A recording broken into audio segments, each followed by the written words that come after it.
Es Él el que detiene nuestro pie y nuestras manos de pecar. Pero cuando Dios retira de nosotros esa gracia restrictiva, entramos en un tobogán. Ya no hay freno, entonces vamos pecando y cada vez el pecado de hoy es peor que el de mañana y el pecado de mañana va a ser peor que el pecado de hoy.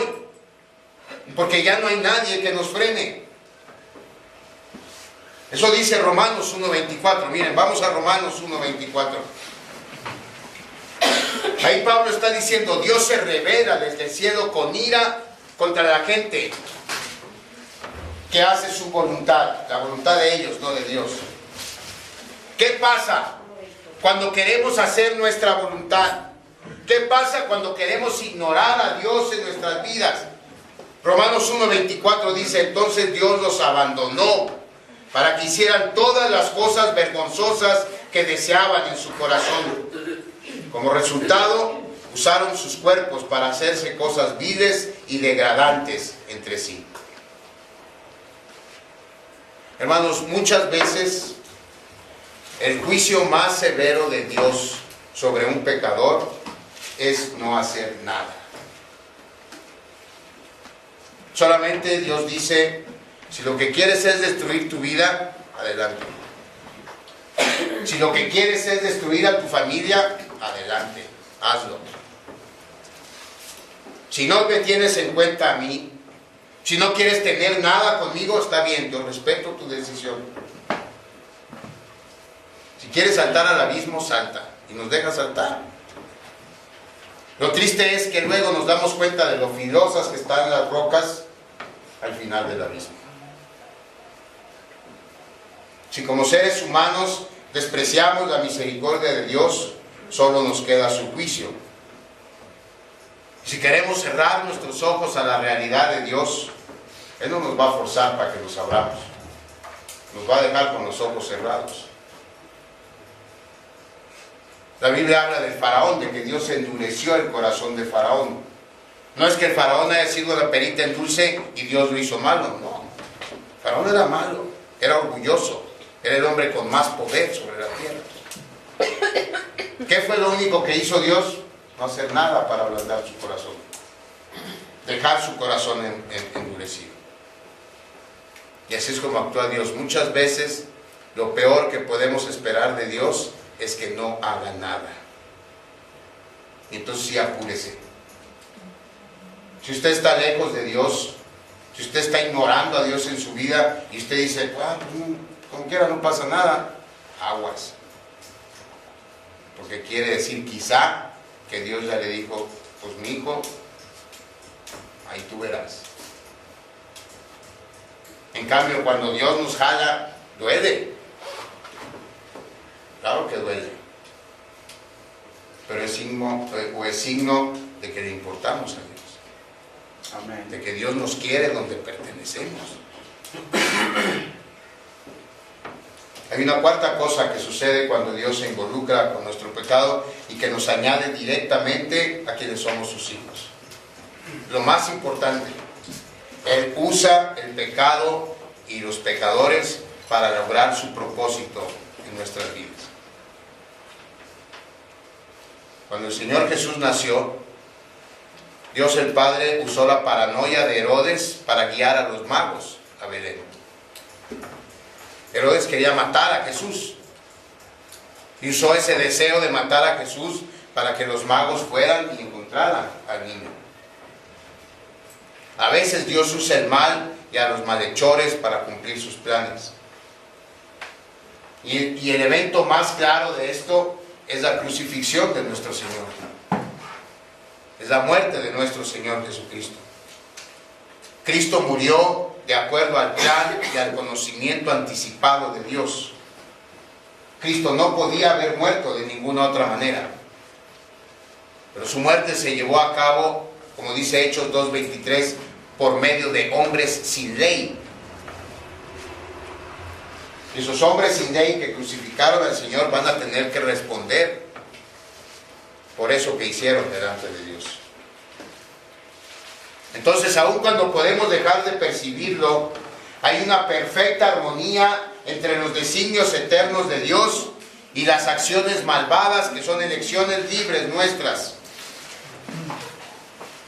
En el caso del Señor Jesús, el peor caso de injusticia en toda la historia de la humanidad. Dios usó esas acciones despreciables para salvarnos, para salvarlo a usted y para salvarme a mí y a todos sus hijos. Resumiendo entonces, Dios se involucra con la maldad, permitiendo el pecado, pero controla y regula sus resultados. Y cuando lo hace, deja que nuestra maldad se revele. Permite que Satanás nos instigue a hacer el mal.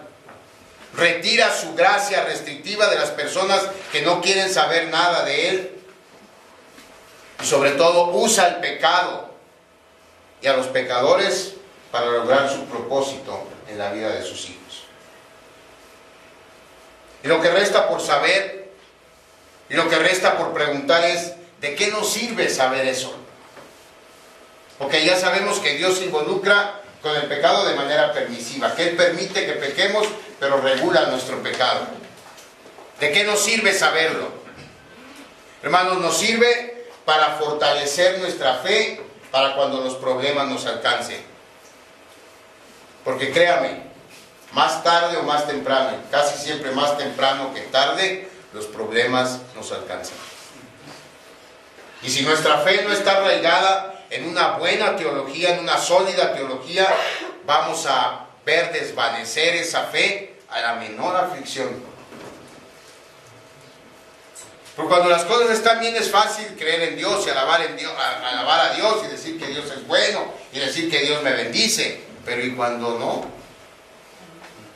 Ahí es cuando necesitamos estar firmes. Ahí es cuando necesitamos confiar en Dios. Y si no está nuestra fe basada en esta teología bíblica, entonces por eso luego vemos que ya la gente no viene. Porque mientras estuvieron bien, aquí estuvieron bien. Y luego, peor, bueno, ya.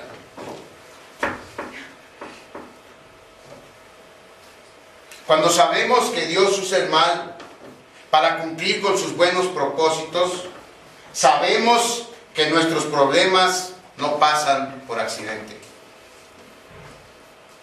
Es muy fácil que cuando estamos en una situación, solo pensemos en las personas o en las situaciones que nos están dañando. Si mi mal me lo hizo mi hermano, es muy fácil yo pensar, ¿qué le hice yo a mi hermano para que me hiciera eso? O un amigo, o mi esposa, o un compañero de trabajo que nos clavan luego puñales por la espalda. Nos enfocamos en eso, que esa es nuestra reacción primera. Pero si nos quedamos ahí, si solo analizamos las causas inmediatas, es muy probable que terminemos desesperados, enojados y amargados. Lo que tenemos que hacer entonces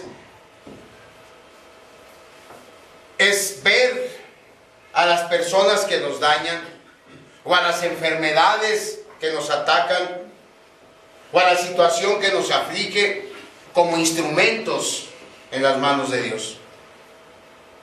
Verlos como la vara con la que Dios nos está corrigiendo y nos está moldeando a la imagen de su Hijo. Quienes nos dañan, no se apure por ellos. Ellos van a ser juzgados por Dios a su debido tiempo. Ellos van a tener que responder por el daño que nos hicieron. Y si no en esta vida,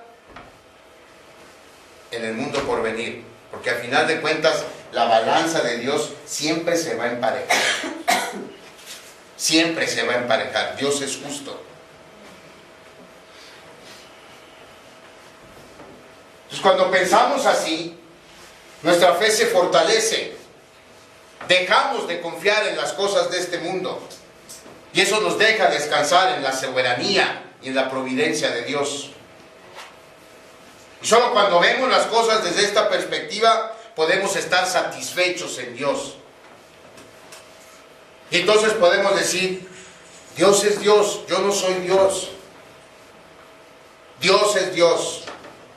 Así que le voy a dejar hacer lo que a Él le parezca mejor hacer, porque Él sabe mejor que yo. Cuando sabemos que Dios usa el mal para cumplir sus buenos propósitos, podemos ver ese bien en donde otras personas solo ven el mal. Ese fue el secreto en la vida de José. Él pudo sentir realmente la presencia de Dios en su vida, de tal manera que él comprendió que Dios estaba trabajando en cada suceso, bueno o malo, para cumplir su propósito en él. Por eso al final puede decir, fue Dios y no ustedes los que me trajeron a Egipto. Cuando José dijo eso, no solo estaba diciendo que Dios lo acompañó en las buenas y en las malas. Claro que Dios lo acompañó, pero Dios hizo mucho más que acompañarlo. Dios estaba en control de cada situación en la vida de José. José fue enviado a Egipto por una razón: salvar a su familia, preservar a la familia del pacto, de donde vendría el Salvador nuestro. Amén. Y ese hecho explica todo lo demás. Todo lo demás pasó porque José tenía que estar en Egipto para poder preservar a la familia del pacto. Y así es como José vio las cosas. Dios le permitió tener esa profunda visión de la soberanía de Dios. Ahora, no todas las historias tienen un final feliz. A veces la reconciliación no se da. A veces las enfermedades no se curan. Pero si creemos en la soberanía de Dios, tenemos razón suficiente para perdonar a quien nos hiere y para aceptar cualquier diagnóstico. No digo que sea fácil olvidar lo que nos hizo alguien en quien confiábamos, o resignarnos a que nuestras vidas no van a terminar de la manera en que nosotros habíamos pensado. Pero podemos perdonar y elegir no recordar el daño que nos hicieron. Eso sí podemos hacerlo. Podemos amoldarnos a nuestra situación en lugar de amargarnos por ella. Si yo pensaba que iba a vivir 80 años y Dios nomás me va a dejar vivir 60 o 58 o 70, está bien. Hay que disfrutar ese tiempo que Dios nos dio. Hay que amoldarnos si no queremos amargarnos.